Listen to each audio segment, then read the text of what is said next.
नमस्कार, स्वागत छ तपाईहरुलाई फेरि पनि मेरो युट्युब च्यानल अमेजिङ अलिशामा।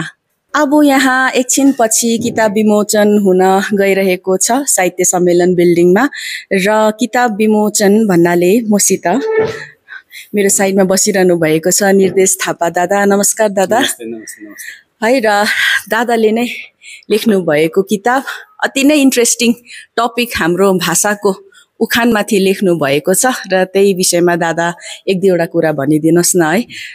यसै त पुस्तकको लोकार्पण भइसकेको छैन, तर पनि तपाईहरुलाई म यो देखाउँदैछु। यसमा हाम्रो नेपाली भाषाका झन्डै 2500 या 3000 भित्र उखानहरुको संग्रह गरिएको छ र हामीले अहिले त हाम्रा प्राय बुढापाकाहरूले पनि त्यति उखानहरुको प्रयोग गरेको जस्तो लाग्दैन। अनि अहिलेको युवाहरू र किशोरहरुमा त झन् अब उखान के हो भन्ने सायद त्यो धरि थाहा छैन होला र यसलाई हामीले प्रयोग गरिरहेको भए तापनि यो चाहिँ के भनेको होला भन्ने अब मतलब अहिलेको युवा जमातको एउटा अवस्था छ।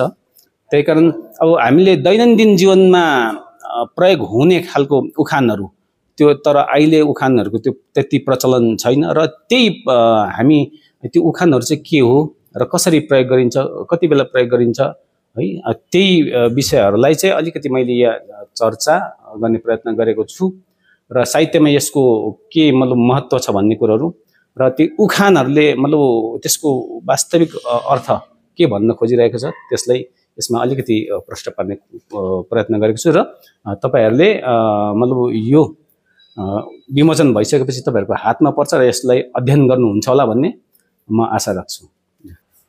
3000 को कलेक्सन रहेको तपाईको किताबमा तपाईलाई सबसे ज्यादा मन परेको 5 वटा त भनिदिनुस् न। यसै चाहिँ अब त्यो उखानहरु त है थुप्रै अब सबै मनलाई छुने खालकै छ, किन त्यसले एउटा कुनै सन्दर्भमा चाहिँ त्यसले टक्क मनलाई छुन्छ क्यौ।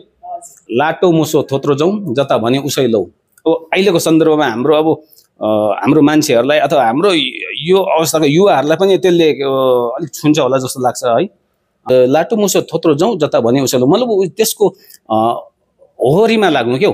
अहिलेको अब हाम्रो कति मान्छेहरु अथवा युवाहरु त्यसको के भन्नु खोज्दैछ, उसले कहाँ लगिरहेको छ त्यसको अर्थ नबुझी तर होहरीमा लु ठिक छ यो हो भन्दै क्यौ। मतलब अब त्यस्तै सन्दर्भ मिल्ने बलेको मुडो पो सबैले आगो सबैले ताप्छ, नबलेको कसले ताप्छ भन्ने है, त्यही सेम त्यस्तो थुप्रै छ क्यौ अहिलेको सन्दर्भमा मिल्ने उखानहरु हो कि।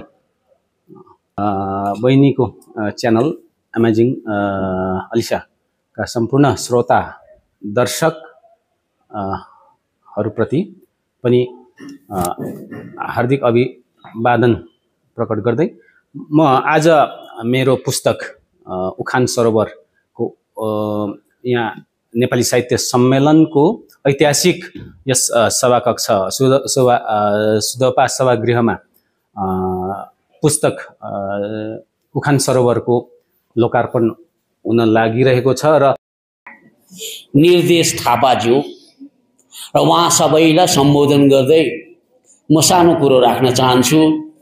उनीहरुको फुर्सद हुँदैन थियो होला, अहिलेको जस्तो त्यो झिजो लाग्ने बोल्ने मोबाइल व्हाट्सएप फेसबुक त्यो सबै थिएन। उनीहरु आफ्नो कामसित मतलब राख्थे। त्यसले त छोटोमा मिठो कुरा भनिराखेर गए। अब यो हाम्रो जातिमा मात्र होइन, संसारको सबै जातिमा नै यो उखान तुक्का भन्ने कुरोहरू प्रचलित छ। हाम्रो मात्रै भन्नु मिल्दैन, अरूमा पनि त्यतिकै छ र साह्रै विद्वान लाग्ने मलाई। अब त्यहाँदेखि चाहिँ बिस्तारै नीति शास्त्रको समय आयो जस्तो लाग्छ मलाई। पहिला छोटो मिठो उखानहरू, त्यसपछि नीति शास्त्र आउन थाल्यो। अब त्यो त के हो र, मान्छेलाई तह लगाउने एउटा साधन, अनुशासित बनाउने एउटा साधन, त्यही त हो नि। छोटो शब्दमा सबै भनिदिन्छ उखानले।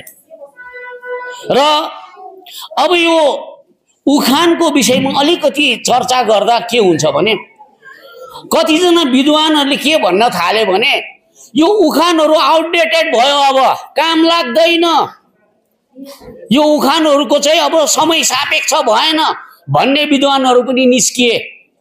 त्यस्ता विद्वानहरूमध्ये एकजना हुन् स्टेफन लिकक। 30 को दशकतिर हुनुपर्छ सायद। उनले एउटा रचना लेखे, ओल्ड प्रोभर्ब्स मेड न्यू भन्ने, स्टेफन लिककले। त्यसमा उनले के भनेका छन् भने हाम्रो अङ्ग्रेजीमा जति पनि उखानहरू छ अब त्यो फेर्नुपर्छ, त्यसलाई परिवर्तन गरिनुपर्छ। भएन, समय सापेक्ष भएन ती उखानहरू। अब त्यो उखानको डल्लै बखान त म गर्दिनँ, एक दुईवटा उखान अङ्ग्रेजीको भनिदिन्छु। जस्तो त्यसमा के भनेको छ भने रोलिङ स्टोन ग्यादर्स नो मस, अर्थात् गुडुलकुने ढुङ्गाले ढुङ्गामा झ्याउ उम्रिँदैन। त्यस्तै प्रकारले अर्को छ all that glitters are not gold, सबै चम्कने वस्तुहरू सुन होइनन्। यस्तो कतिवटा उखानहरू परिवर्तित हुन पर्छ भनेका छन् उनले, स्टेफन लिककले 30 को दशकतिरै भनेका हुन्। अब त्यो कुरोले हाम्रो दिग्गज त्रिरत्न मध्ये एक रत्न पारसमणि प्रधानज्यूलाई पनि छुएछ। उनले पनि लेख्नुभयो होइन उखान भनेको कस्तो हुनुपर्छ त भन्दाखेरि हुने कुरा त उखानै होइन, नहुने कुरा गरिनुपर्छ उखानमा। जुन असम्भव छ त्यो मात्रै उखान हो, सम्भव कुरो उखान हुनु हुँदैन भनेर पारसमणि प्रधानज्यूले भन्नुभयो। अब एउटा दृष्टान्त उनको पनि दिइहाल्छु। अभागी गाडु हग्नु बस्यो, 3 बित्ताको काठ पस्यो, उखान है। अब यो हाम्रो पुरानो उखान। पारसमणि प्रधानले भने होइन, यसलाई परिवर्तन गरिन पर्छ। अभागी गाडु हग्नु बस्यो, 12 बित्ताको काठ पस्यो। अब त्यो चाहिँ सम्भव छैन नि त। उखान चाहिँ त्यस्तो हुनुपर्छ भनेर पारसमणि प्रधानज्यूले पनि भने। सायद स्टेफन लिककको प्रभाव उनमा पनि थियो होला, वा उनको आफ्नै दिमागको उपज हो, त्यो म जान्दिनँ। तर यसरी उखानमाथि धेरै कुराहरू चर्चा परिचर्चाहरू हुँदै आएको छ। अब उखान संग्रहित गरिने हाम्रा महानुभावहरू, हाम्रा साहित्यिकहरू, अरू पनि जति स्रष्टाहरू छन्, उखान त धेरै अगाडिदेखि नै नेपाली साहित्यमा संग्रहित हुँदै गएको।